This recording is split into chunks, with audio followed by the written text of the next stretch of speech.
ನಮಸ್ತೆ ಕರ್ನಾಟಕ. ಮತ್ತೊಮ್ಮೆ ಜಾಗೃತೀಸ್ ಕಿಚನ್ ವರ್ಲ್ಡ್ಗೆ ಸುಸ್ವಾಗತ.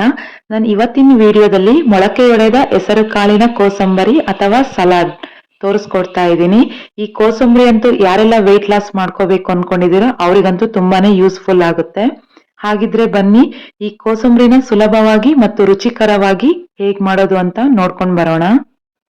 ನಾನೀಗ ಒಂದು ಬೌಲ್ಗೆ 1 ಕಪ್ ಅಷ್ಟು ಮೊಳಕೆ ಹೆಸರು ಕಾಳನ್ನ ಸೇರಿಸ್ಕೊತಾ ಇದ್ದೀನಿ. ನಂತರ ಇದಕ್ಕೇನೆ ಬಿಡಿಸಿಟ್ಕೊಂಡಿರೋಂಥ ಅರ್ಧ ಕಪ್ ದಾಳಿಂಬೆ, ಅರ್ಧ ಕಪ್ ಚಿಕ್ಕದಾಗಿ ಕಟ್ ಮಾಡಿ ಇಟ್ಕೊಂಡಿರೋಂಥ ಸೌತೆಕಾಯಿ, ತುರಿದಿಟ್ಕೊಂಡಿರೋಂಥ ಅರ್ಧ ಕಪ್ ಕ್ಯಾರೆಟ್, ಸ್ವಲ್ಪ ಕೊತ್ತಂಬರಿ ಸೊಪ್ಪು, ಅರ್ಧ ಕಪ್ ಅಷ್ಟು ಚಿಕ್ಕದಾಗಿ ಕಟ್ ಮಾಡಿ ಇಟ್ಕೊಂಡಿರೋಂಥ ಈರುಳ್ಳಿ, ಅರ್ಧ ಕಪ್ ಅಷ್ಟು ಹಸಿ ತೆಂಗಿನಕಾಯಿ ತುರಿ, ರುಚಿಗೆ ತಕ್ಕಷ್ಟು ಉಪ್ಪನ್ನ ಸೇರಿಸ್ಕೊತಾ ಇದ್ದೀನಿ. ನಂತರ ಇದಕ್ಕೇನೆ 1 ಟೇಬಲ್ ಸ್ಪೂನ್ ಅಷ್ಟು ನಿಂಬೆ ರಸನ ಸೇರಿಸ್ಕೊಂಡು ಚಿಕ್ಕದಾಗಿ ಕಟ್ ಮಾಡಿ ಇಟ್ಕೊಂಡಿರೋಂಥ 1 ಹಸಿಮೆಣಸಿನ್ಕಾಯಿನ ಸೇರಿಸ್ಕೊಂಡಿದ್ದಾದ್ಮೇಲೆ ನಾನು ಎಲ್ಲ ಪದಾರ್ಥಗಳನ್ನು ಉಪ್ಪು ಹುಳಿ ಜೊತೆ ಬೆರೆಯೋ ಹಾಗೆ ಮಿಕ್ಸ್ ಮಾಡ್ಕೊತಾ ಇದ್ದೀನಿ.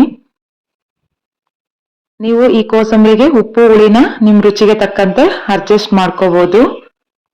ನಾನಿಲ್ಲಿ ಯಾವುದೇ ತರ ಸ್ಪೈಸಸ್ ನ ಬಳಸ್ತಾ ಇಲ್ಲ. ತರಕಾರಿನ ಇಷ್ಟಪಡೋರು ಇದಕ್ಕೆ ಟೊಮ್ಯಾಟೊ, ಕ್ಯಾಪ್ಸಿಕಮ್, ಕಾರ್ನ್ ನಿಮ್ಗೆ ಇಷ್ಟ ಆಗುವಂತ ತರಕಾರಿನ ಹಾಕೋಬಹುದು. ಹಸಿಮೆಣಸಿನ್ಕಾಯಿನ ಇಷ್ಟಪಡದವರು ಸ್ಕಿಪ್ ಮಾಡ್ಬೋದು. ನಾನು ಖಾರಕ್ಕೋಸ್ಕರ ಹಾಕೊಂಡಿದ್ದೀನಿ. ಈಗ ಎಲ್ಲ ಪದಾರ್ಥಗಳನ್ನ ಮಿಕ್ಸ್ ಮಾಡ್ಕೊಂಡಿದ್ದಾದ್ಮೇಲೆ ನಾನೊಂದು ಸರ್ವಿಂಗ್ ಪ್ಲೇಟ್ಗೆ ಹಾಕೋತಾ ಇದ್ದೀನಿ. ನೋಡಿದ್ರಲ್ಲ ಸ್ನೇಹಿತರೆ, ಇವತ್ತಿನ ವಿಡಿಯೋದಲ್ಲಿ ಮೊಳಕೆ ಹೆಸರು ಕಾಳಿನ ಕೋಸಂಬರಿ ಅಥವಾ ಸಲಾಡ್ ಹೇಗ್ ಮಾಡೋದು ಅಂತ ತೋರಿಸ್ಕೊಟ್ಟಿದ್ದೀನಿ. ಈ ವಿಡಿಯೋ ನಿಮ್ಗೆ ಇಷ್ಟ ಆಗಿದ್ದಲ್ಲಿ ಒಂದು ಲೈಕ್ ಮಾಡಿ, ನಿಮ್ಮ ಅನಿಸಿಕೆಗಳನ್ನು ಕಮೆಂಟ್ ಬಾಕ್ಸ್ ಮೂಲಕ ತಿಳಿಸಿ. ಯಾರೆಲ್ಲ ಹೊಸದಾಗಿ ನನ್ನ ಚಾನೆಲ್ನ ನೋಡ್ತಾ ಇದ್ದೀರಾ, ಸಬ್ಸ್ಕ್ರೈಬ್ ಮಾಡೋದನ್ನ ಮರಿಬೇಡಿ. ಆದಷ್ಟು ನಿಮ್ಮ ಫ್ರೆಂಡ್ಸ್ ಅಂಡ್ ಫ್ಯಾಮಿಲಿ ಮೆಂಬರ್ಸ್ಗೆ ಶೇರ್ ಮಾಡೋದನ್ನ ಮರಿಬೇಡಿ. ಎಲ್ಲರಿಗೂ ಧನ್ಯವಾದಗಳು.